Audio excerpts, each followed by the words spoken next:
Welcome to Bridgewater State University.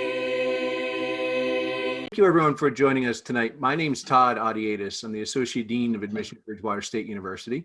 But more importantly, I'm going to want to introduce you guys to some people here at Bridgewater, including some of our students, who are going to talk in some more detail about the community that we have created for ourselves here on this campus and that we hope to invite you to enroll this fall. But I think this is your opportunity, admitted students, to get a sense of Bridgewater State University from the actual student's perspective. Hello, my name is Javon. I'm from Brockton, Massachusetts, and I'm currently pursuing my art major with a focus in graphics concentration and a minor in public relations. So my name is Andrea Fernandez. I am a junior. I major in physics, concentrated in astronomy, and I come from Florida. Yes. My name is Derek. I'm currently a senior, so I'm really excited to finish up. I know these weren't like the best circumstances to do it. My major is history with a minor in psychology. I've done a lot on campus, which I really like. I am also an ambassador for Legacy. I've worked there since my freshman year. I've been an orientation leader. During my junior year, I was the vice president for Asian Student Union. I like honestly just going to different clubs, just being a member of their clubs. I love hosting events either for the center or like other clubs during the year. Hi, my name is Kiara. I'm a business management major and I'm from Braintree, Mass. You know, what is it about Bridgewater that got you excited enough that you decided to enroll here? Finally, stepped foot on campus, and I got really used to the area.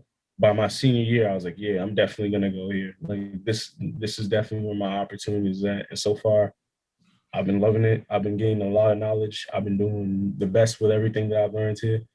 And I gotta admit, I actually like it here. I can't lie. So for me, well, my situation is a little different because I was out of state, but I lived here for 1 year, my senior year of high school. So when I was looking at colleges, I was looking at mostly like state schools just because of the money wise. And also for me, because it's hard because I'm first generation and my dad is not that great at reading English. So doing fastball by myself, and it's all confusing. But I chose Bridgewater because 1, it's really beautiful. 2, I like how it's not in the city because I get distracted really easily. So sometimes I just take, like, me and my friends just take a walk because it's just really pretty. It's just really pretty on campus. I like it. It makes me feel like calm. That's just me though. And also the money, BSU gave me a lot of financial support. And still today, they give me a lot of financial support. Sometimes when I don't even have the money to pay off some of my my tuition, like I'm able to get loans, or they offer me scholarships and grants that I can apply to.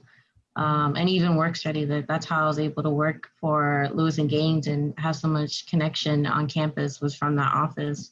And then even from that office, I got connections to get more money from other jobs or from other grants and opportunities that I wouldn't have known.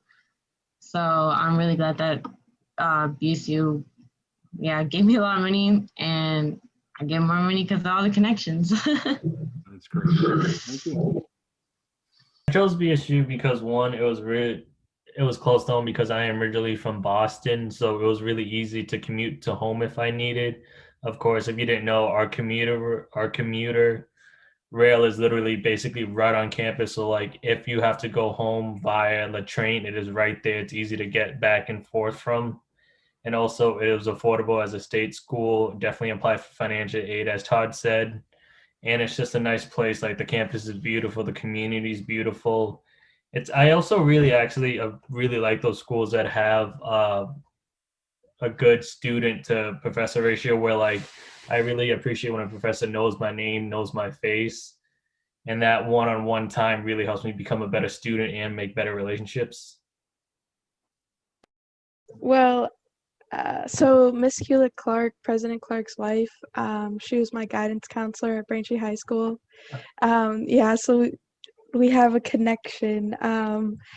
But when I was going through the process of applying for colleges, she really wanted me to go here. Um, like that was just a really pressing factor for me.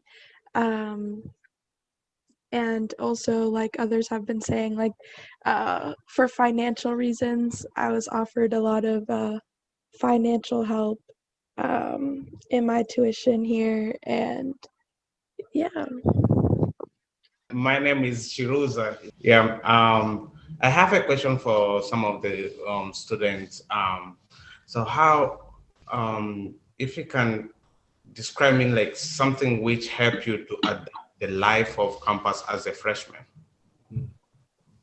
If anything, for myself, I can remember that when I first stepped on the campus for like my first semester, since I only lived maybe 20 minutes away from campus, I usually would just hang with my friends the minute class was over. So the minute class is over, I just go right back home. But then the second semester, I started to decide like I should probably get more used to the campus, more comfortable with campus. So I went to Sydney and I ended up going to the Lewis and Gaines Center, where a bunch of it was a bustling community, and it was just different people of different colors, different majors, different types of people would come in, have conversations, and it got me really used to just seeing and meeting different people. Then I joined the club, and that made it even more comfortable because when I joined the club, multiple different people explained different parts of the campus to me that I might have not even known about. Internship offices, financial aid buildings, places that I could lounge on campus, events that were going on. So in my best opinion, I gotta say, the Lewis and Gaines Center definitely a big help in helping me get used to the campus and get used to the different parts of campus and living on campus by myself. And that's what we do. I mean, we adapt. So whether you're finding that you're clicking with your roommate or people in your hall, there's 8,000 total full-time undergraduate students on our campus when we're in full swing. So the likelihood of you finding somebody who you click with well is probably pretty high, being a mid-sized university like this. So that's great. I appreciate you guys sharing your experiences. Well, and I see Benjamin asked what were the big events on campus. Now I know again this year probably not a good gauge of that for typical circumstances, but I mean if any of you guys been here during normal times to see what some of the big events might be. Well, they used to do was like for a whole week, program council would have a bunch of like events or games. So one of the big one was duck hunt. And so they would place ducks all over campus, and you would have to go find them. And each duck had a different reward. So I remember one time, I think someone won a Nintendo Switch, and then my other friend won like $10. So that one was one of the big ones. And then the biggest one is the last one, and that one's called Big Ass Bingo. It's the name of it. And then they give out free shirts, and then those were huge prices. Like they gave a TV away. I mean, everyone gets so heated in it, and they have it in the one of the dining halls, ECC, and everyone's just like, you feel the tension in the air. And then what I had was, and then they also had like a carnival thing where they had like rides. And it was like carnival, like all the like the shooting games and the basketball hoops, and you get prizes. They had like cotton candy. They had like these huge cookies and cream and like a ice cream sandwich. It was so many things that happen on campus normally. That was one of the big ones. And some of our student organizations will have big events as well during the year. They might celebrate something monthly that's attuned to their culture. And Legacy has a group of student ambassadors who have events probably 2 to 3 times a semester during normal times, where they'll have games, or they'll invest in self-care, and they give out prizes, and you have good food. A lot of the events that they have will have cultural foods, so you can get some serious Cape Verdean pastels, or some Haitian Soup what's Jamoon. this? Go ahead, tell them, Javon. I don't know that many. I don't know that much. I don't know that much. I just know when I go, like, yeah, like a lot of the different clubs that have great events on Yeah, campus. Korean student organization will sometimes they might have Thai food, or something like that. But they all usually try to celebrate with some type of cultural dish, if they're celebrating like that. So, culturally speaking, we've got activities, social stuff, we got athletic stuff. So I think you'll find there's a lot of outlets for our students to get involved. And I think in terms of the social life, we've got, 3,300 students living on campus. We're getting more and more students enrolling at Bridgewater from beyond just the immediate region.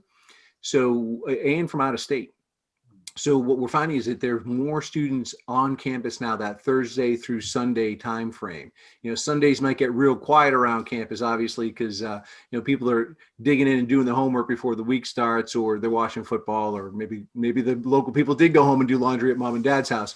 But there's a robust social scene and lots of things for students to do in and around campus. So that's a great question. So I know we had some hands up. I just checked real quickly. I didn't see what hands were left. Are there other questions that admitted students want to ask our student panelists? Or have you ever had difficulty in a class and not known what to do? What is your avenue of kind of exploring class difficulties? How do you handle that? So besides the academic achievement center, one of the biggest things I really recommend is going to your professor's office hours, because of course, if you're struggling in that professor's class, I think he or she is best equipped to help you. But also the academic achievement center, I've gone there to get help with my papers because they have a writing studio, and it doesn't have to specifically be like a history paper. It can be an English paper. Like for any class, like they'll help you with the basics, maybe the more advanced things. But they will always have someone who can help you, either they've taken the class before or they know a lot about the topic. I have a question. So what's the best way to navigate when you're a commuter student? Because I only live 20 minutes away and I'll be driving, but I know some of the clubs are at 7 and some are at 7, and I don't want to go back home and then come back. So what would you think is the best way to do that? I can. Oh, you want to answer that, Jamal? I can put my sense in, but me personally, I've lived on campus and commuted before, and both times I was a part of MIB, was Men Integrating Brotherhood, and I played a role in actually being a part of the I forget what it's called. E-board. E-board. Yep, E-board. Thank you. Jeez. I was vice president PR, and most of our meetings would happen around, I would say, 5:30. The most meetings for all clubs usually would happen somewhere around 5:30 to 7, somewhere between that time. And most of the time, how it worked is if you were done with classes by around, I would say, usually by the afternoon, probably 2 p.m. Most of the times you would usually find somewhere to lounge out or hang out. For me, it was the Lewis and Gaines Center, because that's where everybody that I knew and everyone in campus would come in and out of and hang out at. And when it was time to go to clubs, go right out. Just right after class, go Lewis and Gaines, socialize, go to the cafeteria, socialize, go to different lounges on campus, socialize, go to different dorms on campus and socialize. Or if you had work to do right after class, you would go to, the different lounges in different buildings, do your work there. And once it was time to, go to your club, you go to your club, and that'd be it, really. In terms of commuters that don't drive, and so much that don't drive on campus, there's literally the train station where it literally stops on campus, and it's MBTA, so it goes from Boston all the way down to Middleborough, if I'm correct. And the stop for Bridgewater is literally on campus, right across from the actual residence hall. And we have the transit. Don't we have a transit to Yeah, Brockton? and we have a bus transit from Brockton. So if you aren't driving, you can literally take the bus transit at the Brockton's bus station, and literally hop on the bus and it would send you straight to Bridgewater. So then my last question for our student panelists is, given that we've got admitted students here in our event tonight, what advice would you give them? So what, or what advice would you give that you wish you had been given when you were in their seats, contemplating where to go and how to be successful in that transition to college? So what do you know now that you wish you knew then, I guess is the question. Similar to Andrea, like go to events, get involved, but like just put in simple words, like meet people, talk to people. And I'm not just talking about clubs and events. Like I think I've gone into every single one of my college classes, and I've always introduced myself to like people around me. Like I'd be like, hey, I'm Derek. You want to be friends or something? Or like we can help each other in this class. But like just meet people regardless of like who knows who you're going to meet, what connections you're going to make. You could have classes with that person because maybe they're in the same major as you. And just meeting faculty, staff, like no matter who it is, they could make your life different at BSU just by like having a connection, your relationship with them, regardless of who it is. Just try to meet as many people as you can, no matter where, who, what, why, when, how. Other advice you guys might have for our incoming students? What do you know now that you wish you knew then? If I had to say anything in terms of advice, my best advice would say, when you get here, be ready to, break the shackles of being attached to just everything that's at home, or that's back home. Because if you're really attached to just, your home area and the environment that you grew up to, you're not gonna want to, open up to what's to offer here. My whole first semester, freshman year, I had friends that were from the same environment as me, but they commuted. So anytime they were on campus, I would just hang out with them. Anytime they left campus, I was by myself, and then that was it. And being by yourself, you won't go explore things because you'll feel like, by myself, you'll feel alone. You feel like you don't want to go and look for stuff by yourself. Like you want somebody to like kind of bring the stuff to you. So, you know what I'm saying? Don't be too comfortable with the at-home feel or being at house, you know what I'm saying? If you're going to come here, make sure that when you get here, it's like, all right, I'm here. Let me go see what's out there for me, because the amount of opportunities that, I probably missed out on just because I just stuck to myself, crazy. So when you get here, be ready to, open up, meet new people, and remember, ask for help. Always ask for help when you need help. If you need help somewhere, ask for help. There's multiple opportunities over here. There's multiple people that can help you with things. If there's a problem, I promise you there's somebody on this campus that can help you fix it. So. That's awesome. That's great. So, if you come to Bridgewater, try to make a break, immerse yourself into the experience, maybe step out of your comfort zone a little bit. And if you do find yourself uncomfortable and you need help, ask for it. I mean, that pretty much sum it up. That's great advice. Kiara. So for me,